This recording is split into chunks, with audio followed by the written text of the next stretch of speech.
क्या आपने कभी सोचा है एक दिन ऐसा भी आएगा जब इंसानों की जगह रोबोट कपड़े सिलेंगे। अब ये सपना नहीं, हकीकत बन चुका है। चीन ने ऐसा रोबोट बना दिया जो बिना थके 24 घंटे सिलाई कर सकता है। और अब लोग डर रहे हैं कि कहीं ये मशीनें इंसानों की नौकरियां ना छीन लें। चीन दुनिया का सबसे बड़ा कपड़ा बनाने वाला देश माना जाता है। वहाँ हजारों बड़ी फैक्ट्रियां हैं जहाँ लाखों लोग दिन रात काम करते हैं। लेकिन अब इन फैक्ट्रियों में धीरे धीरे इंसानों की जगह रोबोट दिखाई देने लगे। ये रोबोट कपड़े पकड़ते हैं, उन्हें मशीन में सेट करते हैं और खुद सिलाई भी कर लेते हैं। पहले जो काम 10 लोग मिलकर करते थे, अब वही काम कुछ मशीनें कर रही हैं। सबसे हैरानी की बात यह है कि ये रोबोट गलती भी बहुत कम करते हैं। इन रोबोट्स में एआई लगी होती है। कैमरे और सेंसर की मदद से ये कपड़े की डिजाइन और साइज पहचान लेते हैं। अगर कपड़ा टेढ़ा हो जाए तो मशीन खुद उसे सीधा कर देती है। कुछ रोबोट तो ऐसे हैं जो इंसानों की तरह हाथ हिलाकर सिलाई करते हैं। उन्हें ना नींद चाहिए, ना छुट्टी, ना खाना और ना ही सैलरी बढ़ाने की मांग। यही वजह है कि फैक्ट्री मालिक अब तेजी से रोबोट अपना रहे हैं। लेकिन इस टेक्नोलॉजी ने दुनिया भर के मजदूरों की चिंता बढ़ा दी है, क्योंकि अगर मशीनें सारे काम करने लगेगी तो इंसानों की ज़रूरत कम हो सकती है। कई एक्सपर्ट का कहना है कि आने वाले सालों में करोड़ों लोगों की नौकरी प्रभावित हो सकती है। सिर्फ सिलाई ही नहीं, फैक्ट्री, होटल, ऑफिस और दुकानों में भी रोबोट इस्तेमाल होने लगे हैं।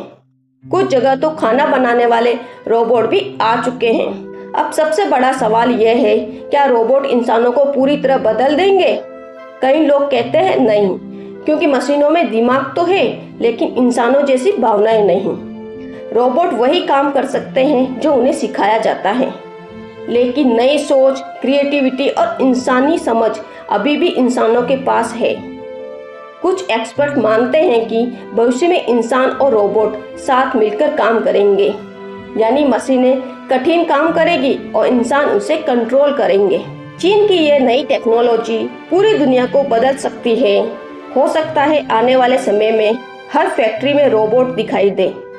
लेकिन एक बात तय है, जो लोग नई टेक्नोलॉजी सीखेंगे भविष्य उन्हीं का होगा। एआई और रोबोटिक्स तेजी से बढ़ रहे हैं और दुनिया अब पहले जैसी नहीं रहने वाली। अब सवाल आपसे, क्या रोबोट इंसानों की नौकरी छीन लेंगे या इंसान नई टेक्नोलॉजी के साथ आगे बढ़ेंगे? दुनिया के दूसरे देशों में भी रोबोट का डर, सिर्फ चीन ही नहीं, अब अमेरिका, जापान और कई बड़े देश भी एआई रोबोट्स पर तेजी से काम कर रहे हैं। जापान में ऐसे रोबोट्स बनाए जा रहे हैं जो बुजुर्ग लोगों की देखभाल कर सकते हैं। अमेरिका में रोबोट गोदामों के सामान उठाते हैं और कुछ कंपनियां में तो एआई इंटरव्यू भी लेने लगा है। धीरे धीरे हर जगह मशीनें बढ़ रही हैं। कुछ लोग इसे इंसानों के लिए खतरा मानते हैं, तो कुछ लोग कहते हैं कि एआई इंसानों का काम आसान बना देगा। लेकिन एक बात बिल्कुल साफ है, भविष्य अब बदल चुका है। जो लोग नई टेक्नोलॉजी सीखेंगे वही आने वाले समय में आगे बढ़ पाएंगे, और जो लोग समय के साथ नहीं बदलेंगे उन्हें मुश्किलों का सामना करना पड़ सकता है।